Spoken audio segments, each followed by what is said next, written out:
Yeah. So, could you tell me a little bit about your background? I mean, what got you involved with robotics? What motivates you about robotics? Well, my interest in robotics goes way back. I guess my biggest influence was basically science fiction films, like Forbidden Planet and The Day the Earth Stood Still. Of course, we can't leave out the original Star Wars back in '77. Sure. And for me, I was very curious about the technology. Then maybe TV shows such as The Bionic Woman and The $6 Million Man, where all this electronics came together.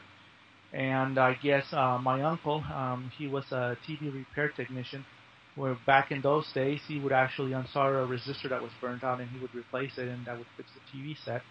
Something you can't do that anymore. Right. Swap out the motherboard. Sure. But anyway, I was very excited about learning electronics and stuff, so that sort of pushed me towards computer science in college. In high school, I put together my first robot, sort of, which was basically just a motor with some LEDs all stuffed inside a raisin box. But I found that it actually got a lot of attention when I took it to school. And I proceeded with a second remote-controlled device, which I managed to burn in the first 5 minutes of its lifespan. Sure.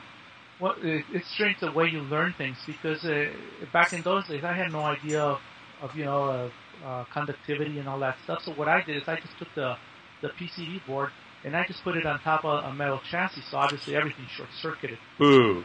Nowadays, well, you use standoffs and you separate that. Sure. But that's the way I learned how to use standoffs and not have the PCB contacting anything metallic in the chassis. Then I also got involved with robotics project that we had in the school in the university, which is called NORA, the Northrop Robotics. Right. Something or other. I can't remember what this, but or I think it was just a Northrop automaton, and that's the word where they got the NORA from.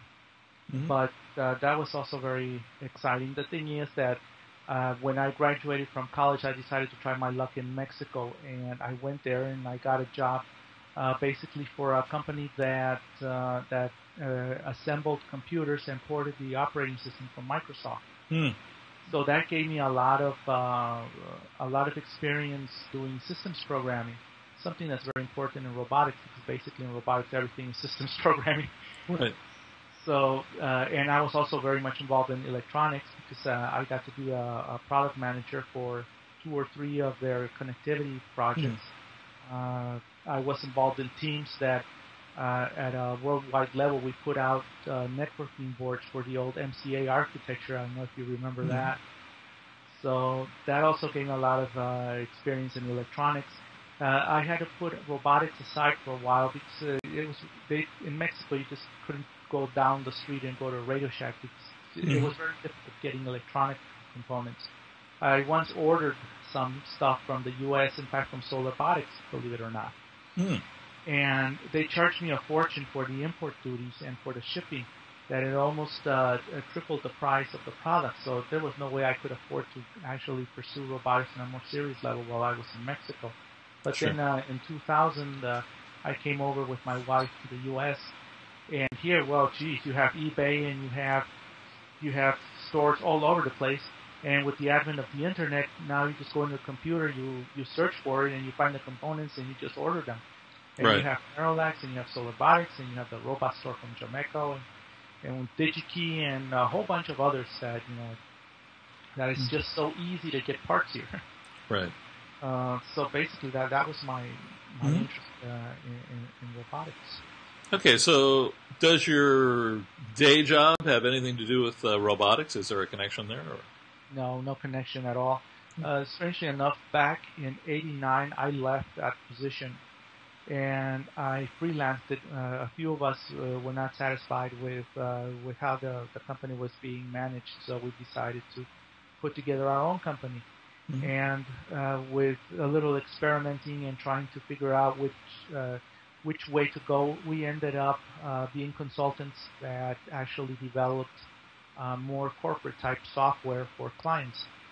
So my stint with systems programming and electronics sort of took a background type a presence in all that I did.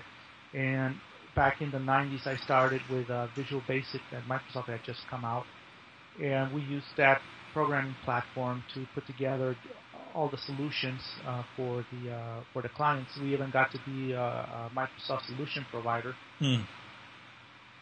And we migrated to the different versions of Visual Basic, and I've been doing that ever since. Right now, the job that I have is basically, maintaining and developing new features for corporate software that we have in place, and it has nothing to do with electronics, and it has nothing to do with robotics. Sure. Well, robotics, a big part of that is programming and software architecture and that as well. So there is some parallel, but not direct connection. Sure. That's correct. Yeah. I really separate the two fields very much. What is all the systems work and what is more administrative work. Sure.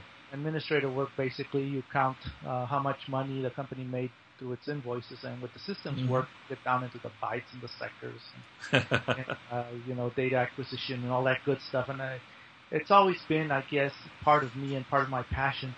And I really wanted to get back into that. That's where I came from. Basically, I'm a technical writer / systems programmer. And I felt that I had left that field very far behind. And right now, going back to Chibots, well, gee, I'm right smack in the middle of that again. I'm totally loving it. I just wish I had more time to devote to it because basically I have a whole bunch of projects that I'm working on, and I really don't have time to put anything together aside from my 9-to-5 employment. Okay. Is there any message you'd like to give to my readers, like come on down and get involved with Chibots, or whatever you'd like to say? Let me think about that. Let's see. Message. It's kind of interesting because I suspect that all your readers will already have an interest in robotics. So sort of inviting them to come into robotics is sort of like preaching to the choir here. But some of them are looky-loos. They're curious. They're fascinated by it, but they haven't jumped into the pool and gotten wet or tried to swim yet. So, I guess my message would be something along the line of, if you're thinking about robotics, go into it. It's now an accessible field. Lots of information out there. If you're in the Chicago area, come to our meetings, meet up with us. The meetings are open to the public, which basically means they're free. Come to our competitions. We're trying to put together competitions that are recognized at a national level and hopefully being ambitious at an international level. We've had participants from Asia. I know there's the RoboPhilo brothers. Maybe I'm sure you've heard of them. Yeah. I did the reviews for Robot Magazine for the original RoboPhilo and then the RoboPhilo Junior. So I know those guys very well. Yeah. So as far as I understood, they had a booth at iHobby. So obviously they came to our booth and did some humanoid demonstrations. Sure. So we could say that people from Asia came to Okay. our competition / demonstrations. Sure. And then we had the people from Mexico City. So if we have people from Canada and from Mexico City and from Asia, I think we can say we're international now. But I definitely do want to get the word out and let everyone know that we're here and we're looking for for schools and for students, for beginners to get involved. We're trying to set up a venue for them to compete through our competitions, and we're here to help and in whatever we can inside our possibilities. So basically, that's I guess that would be the message that I would want to get out. That's a great, very, very positive message. This year, one of the things that I wanted to do was to contact a few magazines. Obviously, Robot Magazine is right on top of there. A few of our members have already had articles there. Specifically, one member, his name is Eric Gregori. Oh, yeah. Yeah, he's involved with vision systems, Right. and boy, this guy puts together robots that just basically steal the show. I mean, it's incredible. This Right. guy's one of the Microsoft Connect devices. He hacked it using information from other sources, obviously, and he put together a robot that actually follows people around using the Connect to locate where people are. And for a demonstration, he connected an LCD monitor. And when you stand in front of the Connect, you can see all this outline. You can't see the features of anyone. You just see the outlines of the people. But the thing is that the people are displayed on the screen in different colors depending on the distance they are from the Connect. So the closer you get your hand to it, it turns orange, and then it turns green. And the farther you get away from it, it turns blue, and finally disappears. And this was such a hit at that toy and game fair. People would actually start dancing in front of this thing just to see the way they would look through the Connect eye. And that's just one of the things that he's put together. There's some amazing talent. Yes, definitely. And so then there's another device. I don't know if you've heard of it, the Chumby. Oh, yeah. Well, he took the Chumby and he found out that the thing runs on Linux, and that he can actually connect his computer to it and actually use the Linux on there as a development platform. And he even wrote this language called Robots C, actually spelled S-E-E, not the letter C, but it basically it's sort of a strange hybrid between BASIC and C. And he actually used a Chumby to put together a robot.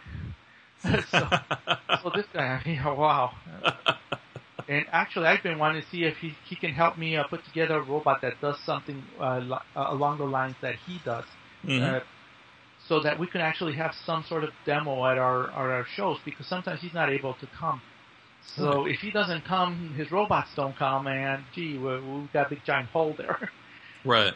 Yeah, but I definitely do want to get in touch with Robot Magazine to see what we can do together. Right now, I've been sort of in touch on and off with Nuts and Bolts / Servo Magazine. Yeah, Servo Magazine. Yeah, I was with them at RoboGames last weekend.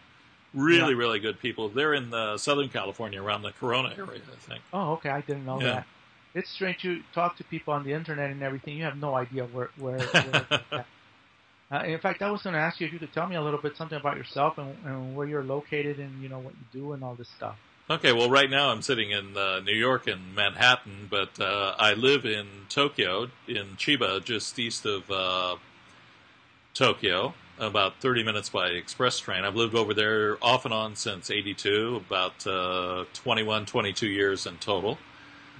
I used to work for big companies doing senior management type of jobs, and about 5 years ago I decided to spin off on my own and do consulting. So now I do mainly business consulting for strategic product planning, international relationships, so introduce companies to each other. A U.S. company that wants to do a lot of business in Japan, I hook them up with the right people or try to set up their distribution channels for them. And then I've always been interested in robotics, and I've built humanoid robots and competed at like RoboGames and some of the competitions in Japan. So I started writing about it and doing videos, and then Robot Magazine asked me to start writing for them, and it's just kind of blossomed from there. Oh, wow. So. That's fantastic. Oh, yeah. It's a lot of fun. I get to meet people like you. Yeah, well, yeah, likewise. Yeah, it's incredible because, I've also ended up meeting a lot of people which I probably never would have met if we hadn't gotten involved with robotics. And it just Jonathan, I mean, I never would have imagined that I would, be involved in the theater. So, that's something else I like very much, Sure. doing playwrights. And I did some work for a church group in Mexico. But as soon as we came here, well, you start working and you forget about all this stuff. But it's stuff that you continue liking, and you kind of have in the back, said, oh, gee, I'd like to do this again. And look at that. I had a chance to get involved with people. And then from there, it turns out that there's another organization called CLAW, LLAW, which stands for the Chicago League of Lady Arm Wrestlers. It turns out that it's a group of ladies that arm wrestle for charity. Huh. And I never would have even thought of this group ever. And now, I've met the people involved with this group. Although I don't think we're going to be running anytime soon to attend one of their events, but I'm still very excited that I got a chance to meet them through sideshows. So it's just not one thing, but it's something else. And well, as you might guess, arm wrestling has nothing to do with robots. So that's the way that you jump from one field to another by meeting people and just knowing a little bit more about the environment or your community where you live. So it is very exciting. Yeah.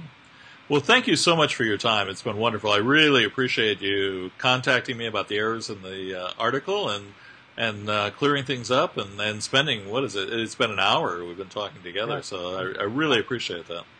No problem. Thank you very much also for taking the time. My pleasure. How long are you going to be in New York? Till next Wednesday. I fly back to Japan on Thursday. I've got to get back with my clients over there. Oh, yeah. I am so excited about learning different languages, and somewhere in my list is Japanese. Uh-huh. So, well, I'll teach you some Japanese if you polish up my Spanish. I took Spanish in high school, and about the only thing I remember is "In la boca cerrada no entran moscas." Oh, yeah. In a closed mouth, no flies will enter. Right. That's very good. While I was in Mexico, I met this very nice lady. I ended up marrying her, and she still corrects my Spanish because sometimes I incorrectly conjugate certain verbs, and that same verb I'm always messing up. And the worst part is when I mess up, I'm not even aware of it until she corrects me. Sure. So I'm hoping she'll be patient with me and keep correcting me until finally it dawns on me what I'm doing wrong. Well, it was a fantastic pleasure meeting you. Oh, fantastic meeting you. Hopefully we'll have the opportunity to meet in person one of these days. Oh, I'm sure we will. Sure. I don't doubt it one bit. Somehow planet Earth has gotten a lot smaller. It certainly has. Yeah. Okay. And I will send you that email with all the links I can possibly think of, everything we've discussed. Fantastic. Mm-hmm. Okay, thank you very much. Sure, thank you. Okay, bye-bye. All right, bye.